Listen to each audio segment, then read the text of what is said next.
Hello दोस्तों, कैसे हो आप सब। उम्मीद है आप सभी बहुत ही बढ़िया होंगे। स्वागत है आपका अपने यूट्यूब चैनल यूके विद्याकुल में। और आज की हमारी जो क्लास है ये होगी विज्ञान की क्लास होगी। और ये कनिष्ठ सहायक के पेपर के लिए बहुत इंपॉर्टेंट रहने वाली है। ठीक है भाई, लगातार डेली आपको जब तक कनिष्ठ सहायक का पेपर नहीं होना, लगातार आपको ये क्लास ज़रूर मिलती रहेगी। ठीक है, तो इसमें हम आज पढ़ेंगे विज्ञान का सामान्य परिचय। पहली क्लास हमारी है। और जिसने जो पहली बार आए प्लीज़ चैनल को सब्सक्राइब कर लें और अपने आसपास भी चैनल को सब्सक्राइब कराएं। ठीक है, तो चलिए, आप कॉपी पेन लेकर के नोट्स भी बना सकते हैं जिससे कि आप बाद में रिवाइज करते रहें। ठीक है, और तो चलिए शुरुआत करते हैं।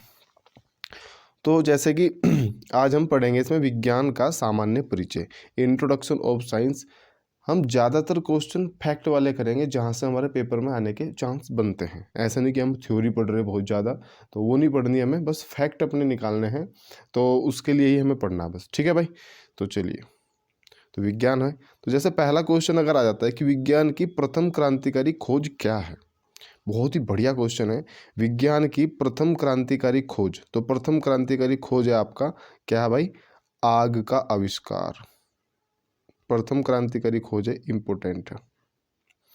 प्रथम क्रांतिकारी खोज है आग का आविष्कार। फिर पूछ रहा, पूरा मानव के विकास को किस आविष्कार ने गति दी। पूरा मानव यानी कि जो पुरातत्व, मतलब बहुत ही प्राचीन मानव था जो जंगलों में रहता था, उसके विकास को किस आविष्कार ने गति दी। तो कौन सा आविष्कार हुआ था जिसने उसका विकास को गति दी। अब गति से ध्यान कर लेना आपको, क्या था वो, पहिया। पहिया पहिए के आविष्कार ने उसके विकास को क्या दी भाई, गति दी। ठीक है, उसके बाद अगला क्वेश्चन, विश्व में प्रथम औद्योगिक क्रांति कहाँ हुई, वह किन आविष्कारों का इसमें विशेष योगदान है। तो विश्व में प्रथम औद्योगिक क्रांति कहाँ हुई थी भाई, सबको पता है। अगर नहीं पता तो कोई बात नहीं, घबराने की बात नहीं। इंग्लैंड। कहाँ हुई भाई, इंग्लैंड में। और भाई इसमें किन आविष्कारों को इसमें योगदान है, तो इसमें पावर लूम व भाप इंजन का आविष्कार है। किसका, पावर लूम व भाप इंजन, ये इस क्रांति का मेन आविष्कार थे। ठीक है भाई, याद रखना आपको। उसके बाद अगला क्वेश्चन, आधुनिक आइंस्टीन के नाम से किसे जाना जाता है। तो आधुनिक आइंस्टीन कौन है, स्टीफन विलियम हॉकिंस। बहुत ही बड़े साइंटिस्ट थे, बहुत ही जाने माने साइंटिस्ट थे स्टीफन विलियम हॉकिंस। और ये फिजिक्स के साइंटिस्ट थे। ठीक है, स्टीफन विलियम हॉकिंस। आ सकता है पेपर में क्वेश्चन कि आधुनिक आइंस्टीन के नाम से किसे जाना जाता है, स्टीफन विलियम हॉकिंस।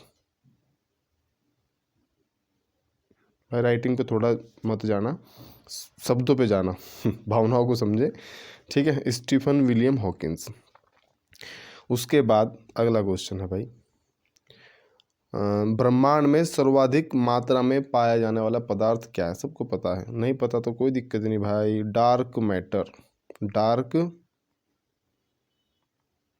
मैटर, काला पदार्थ या मतलब गहरा पदार्थ, कुछ ऐसे जो भी आप नाम लो, वैसे इसी नाम से आता है, डार्क मैटर के नाम से। ठीक है, प्रकृति में सबसे मजबूत बल कौन होता है।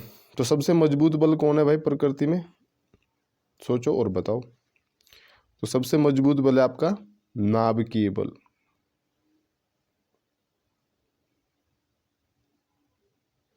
नाभिकीय बल, प्रकृति में सबसे मजबूत बल है नाभिकीय बल। कभी कह दो कि आकर्षण बल, कि लड़का लड़की को देखते ही आकर्षित हो जाता है, और तो इसलिए वही बल सबसे ज़्यादा प्रकृति में मजबूत। ऑप्शन में मिलेगा जरूर आकर्षण बल भी। ठीक है भाई, उसके बाद अगला क्वेश्चन है, ब्रह्मांड के अध्ययन को क्या कहते हैं। ब्रह्मांड के अध्ययन को क्या कहते हैं। तो क्या कहा जाए ब्रह्मांड के अध्ययन को भाई, कॉस्मोलॉजी। कॉस्मोलॉजी, कॉस्मोलॉजी, इसे कहा जाता है ब्रह्मांड का। ब्रह्मांड का अध्ययन करना हो तो कॉस्मोलॉजी। जैसे बायोलॉजी में बहुत सारे टर्म है, जैसे हार्ट का कोई डॉक्टर है तो उसको क्या बोला जाएगा, हार्ट के डॉक्टर को हार्ट स्पेशलिस्ट या कार्डियो स्पेशलिस्ट, ठीक है, कार्डियोलॉजी उस विभाग को बोला जाएगा कार्डियोलॉजी, ठीक है। नसों का तो न्यूरोलॉजी। तो ऐसे ही है ये। कॉस्मोलॉजी में हम क्या करते हैं, उसमें ब्रह्मांड के अध्ययन को कहा जाता है कॉस्मोलॉजी, ठीक है भाई। उसके बाद ब्रह्मांड में समय, क्या समय, स्थान एवं द्रव्य की उत्पत्ति कैसे हुई। Time, space and matter. ब्रह्मांड में समय, स्थान एवं द्रव्य की उत्पत्ति कैसे हुई। तो कैसे हुई भाई, एक थ्योरी थी उससे हुई, और वो थ्योरी क्या थी, महाविस्फोट थ्योरी या बिग बैंग, बिग बैंग, या इसे हिंदी में लिखते हैं महाविस्फोट, ठीक है भाई। इस थ्योरी के द्वारा समय, स्थान और द्रव्य की उत्पत्ति ब्रह्मांड में हुई, ठीक है भाई। उसके बाद आपसे पूछ लेगा अगला क्वेश्चन, नॉर्मल क्वेश्चन है, ऐसे ही आते हैं एग्जाम में, कि प्रकाश की चाल कितनी होती है। तो सबको पता है भाई, 3 × 10⁸ मीटर प्रति सेकंड, ये प्रकाश की चाल है, ठीक है। और ठीक है, प्रकाश क्या है, आपसे पूछ ले प्रकाश, व्हाट इज प्रकाश, व्हाट इज लाइट। तो क्या है, एक प्रकार की ऊर्जा है। प्रकाश क्या है, एक प्रकार की ऊर्जा है, ठीक होगी बात। सूर्य की ऊर्जा व प्रकाश का स्रोत क्या है। इंपॉर्टेंट क्वेश्चन है, बहुत बार पेपर में आया भी है। सूर्य की ऊर्जा व प्रकाश का स्रोत क्या है। तो हाइड्रोजन, हाइड्रोजन, देखो हाइड्रोजन को आगे से मैं H लिख दूंगा, ठीक है।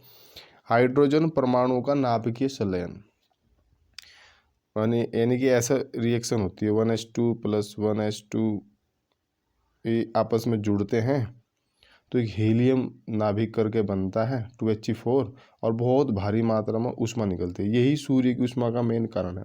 आपसे पूछा ना सूरज पे ऊर्जा कैसे बननी, ऊष्मा कैसे बननी, तो आप बताओगे नाभिकीय संलयन से बननी, बस इतना याद रख लिया आप, ठीक है।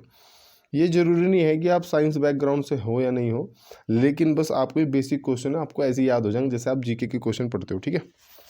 उसके बाद कल पुलिस का रिजल्ट भी आया था भाई, जिन जिन का सिलेक्शन होगा उनको बहुत बहुत शुभकामनाएं, और उम्मीद है कि वो आगे भी अपनी स्टडी कंटिन्यू रखेंगे और अच्छी अच्छी जगह पे जाएंगे, अच्छी जगह पे तरक्की करेंगे और भी अच्छी। आज के समय में नौकरी मिलना सबसे बड़ा काम है, जिसे मिल जा बहुत अच्छे, बहुत ही अच्छे कर्म है उसके भाई। उसके बाद सूर्य की ऊर्जा पृथ्वी तक किस रूप में पहुंचती है। बढ़िया क्वेश्चन है। विद्युत चुंबकीय तरंगों के विकिरण द्वारा किस रूप में पहुंचती है भाई। विद्युत चुंबकीय तरंगों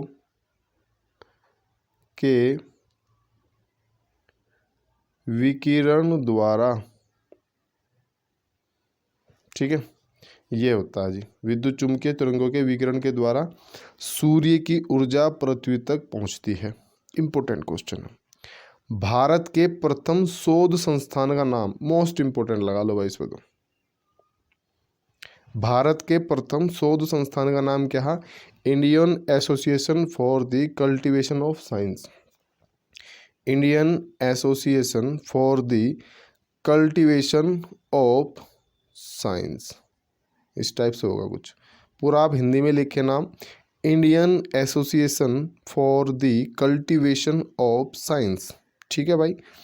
सर्वप्रथम किसने परमाणु सिद्धांत प्रस्तुत किया। ये भी मोस्ट इंपोर्टेंट है भाई, देखो बता भी, देखो साइंस बैकग्राउंड के बहुत बच्चे पढ़ रहे होंगे, अगर बता दिया तो मान जाऊंगा। सबसे पहले किसने परमाणु सिद्धांत प्रस्तुत किया, तो इसका आंसर हो जाएगा आपका कणाद ने, और 600 ईसा पूर्व, 600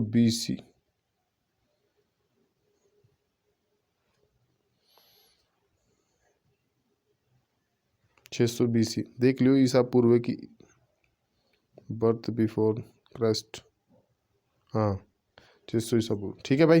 तो कणाद ने किया परमाणु सिद्धांत सबसे पहले, इंपोर्टेंट है।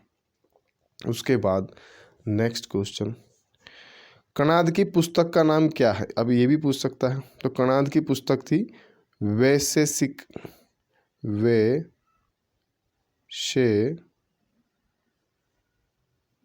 वैशेषिक सूत्र, ये कणाद की पुस्तक थी।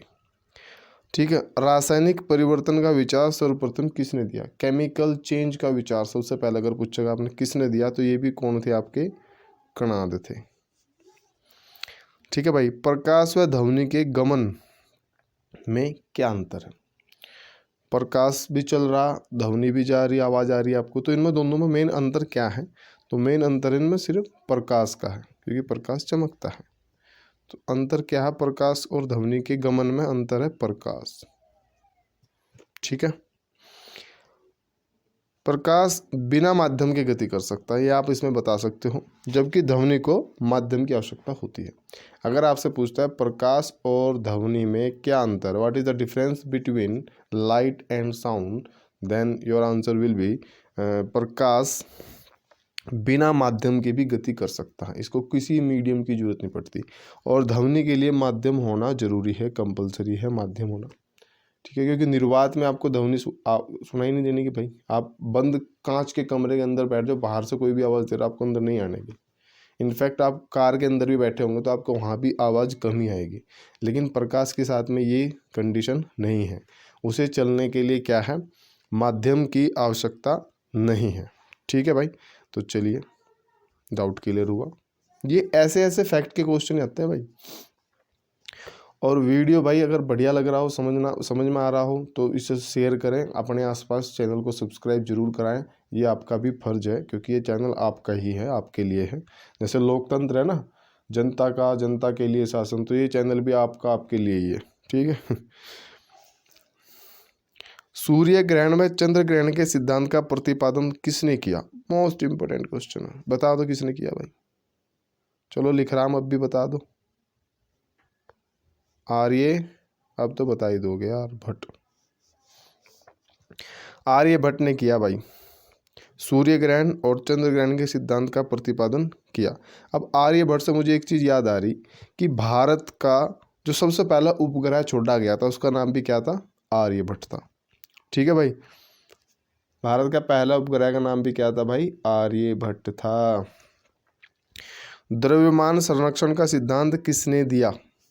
बता दो भाई। चलो ये तो साइंस वाले बता देंगे इसे, तो बिना साइंस वाले भी घबराओ ना, क्योंकि कोई ज़्यादा हार्ड काम नहीं है, पढ़ना ही है बस नॉर्मल। तो द्रव्यमान संरक्षण का सिद्धांत किसने दिया? लेवासिए ने दिया। कब दिया? कब दिया ये तो नहीं पूछेगा, बस लेवासी ध्यान रखिए। ठीक है। आई होप कि आपको ये क्वेश्चन बहुत ही अच्छे लग रहे होंगे। जब आपको डेली ऐसी वीडियो मिलेगी तो आपके पास हम बहुत सारे क्वेश्चन होंगे। जब आप अपने प्रॉपर नोट्स बनाओगे तो आपके लास्ट में जब हम जा रहे होंगे एग्ज़ाम टाइम में, तो उससे 10 दिन पहले आप उनको सबको रिवाइज़ करना, तो आपको बहुत सारे क्वेश्चन दिखाई देंगे और बहुत सारे ऐसे क्वेश्चन मिलेंगे जो आपको पेपर में ऐसे ही रखे हुए मिलेंगे। ठीक है। देखो जी, अगला क्वेश्चन है, विज्ञान में अचानक हो जाने वाली खोजों को क्या कहते हैं? एकदम से खोज होगी कोई, और ये क्वेश्चन इतना इंपॉर्टेंट है कि आईएएस में आया हुआ। विज्ञान में अचानक हो जाने वाली खोजों को क्या कहते हैं? तो इसे कहा जाए सीरेन डीपीटी। क्या कहा जा? सीरेन, मैं लिख के दिखा रहा, सीरेन डीपीटी। साइंस में अगर अचानक से कोई खोज हो जाए तो उसे सीरेन डीपीटी कहा जा। इंपॉर्टेंट है, जब आईएएस में आया तो इंपॉर्टेंट ही है। वैज्ञानिक विधि के प्रतिपादक कौन थे? वैज्ञानिक विधि के प्रतिपादक थे आपके भाई कौन? गैलीलियो व फ्रांसिस बेकन। गैलीलियो व फ्रांसिस बेकन। फ्रांसिस को मैंने एफ लिख दिया और बेकन को बेकन ही लिख देते हैं। फ्रांसिस बेकन एक ही नाम है और ये गैलीलियो थे। ठीक है। प्रकाश का वेग सर्वप्रथम किसने मापा? तो किसने मापा सबसे पहले प्रकाश की गति को? तो ये इंपॉर्टेंट क्वेश्चन है, रोमर ने। रोमर एक साइंटिस्ट हुए, उन्होंने प्रकाश के वेग की गति को मेजरमेंट किया सबसे पहले। प्रकाश के वेग से गतिमान किसी आकाशीय पिंड की लंबाई व द्रव्यमान क्या होगा? बढ़िया क्वेश्चन है। प्रकाशीय वेग, प्रकाश की चाल से कोई चीज़ चल रही, कोई आकाशीय पिंड की लंबाई, द्रव्यमान क्या होगा? आपसे पूछा जा रहा है कि उसकी लेंथ बताओ, लेंथ, लंबाई, उसका मास, द्रव्यमान क्या होगा अगर कोई प्रकाश की चाल से चल रहा। तो उसकी लंबाई क्या होगी भाई? 0। द्रव्यमान क्या होगा उसका? अनंत,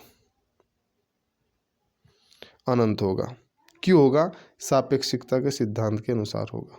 बस इतना ही पढ़ना आपको, सापेक्षिकता के प्रिंसिपल या सिद्धांत के अकॉर्डिंग यही चीज होगी। ठीक है, ठीक है भाई। अगला क्वेश्चन,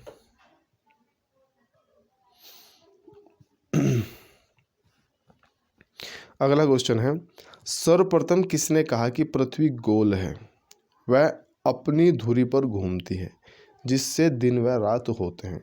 बढ़िया। ये स्टेटमेंट किसका था? सबसे पहले किसने कहा कि पृथ्वी गोल है, अपनी धुरी पर घूमती है जिससे दिन व रात होते हैं? तो ये सबसे पहले कहा था किसने भाई? आर्यभट्ट ने। किसने कहा? आर्यभट्ट ने।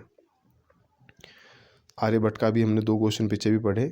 एक तो था सूर्य और चंद्रग्रहण के सिद्धांत का प्रतिपादन भी इन्होंने किया था, और भाई सबसे पहले उपग्रह जो छोड़ा गया था भारत में वो आर्यभट्ट था, उसका नाम भी। ठीक है, अगला क्वेश्चन,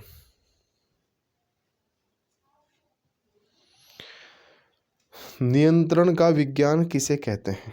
नियंत्रण, कंट्रोल ऑफ साइंस किसे कहा जाता है? नियंत्रण का विज्ञान कहा जाता है साइबरनेटिक्स। क्या होता है?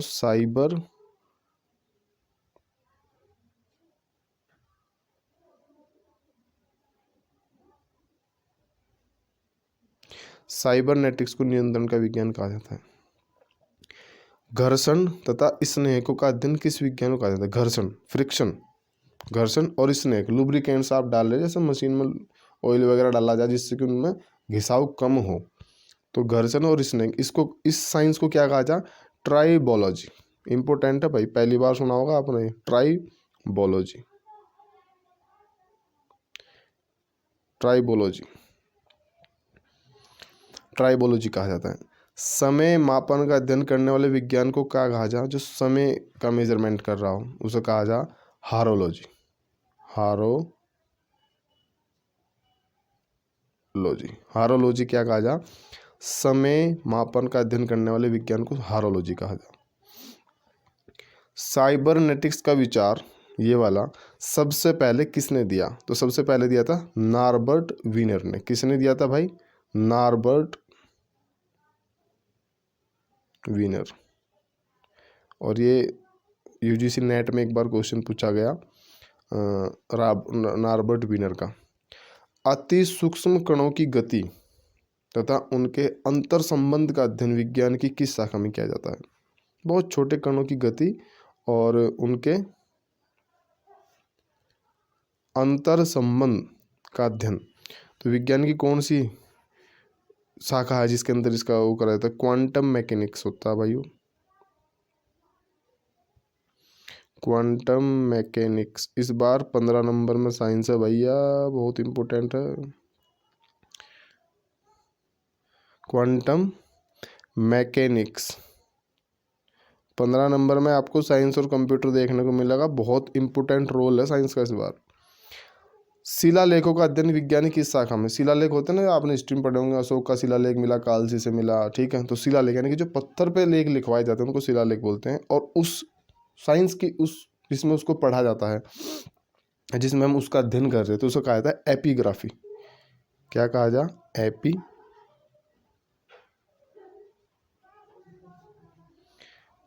एपिग्राफी कहा जा। ठीक है, उसके बाद अगले क्वेश्चन पे चलते हैं भाई। उम्मीद है कि आप लोगों का पूरा बढ़िया मनोरंजन चल रहा होगा।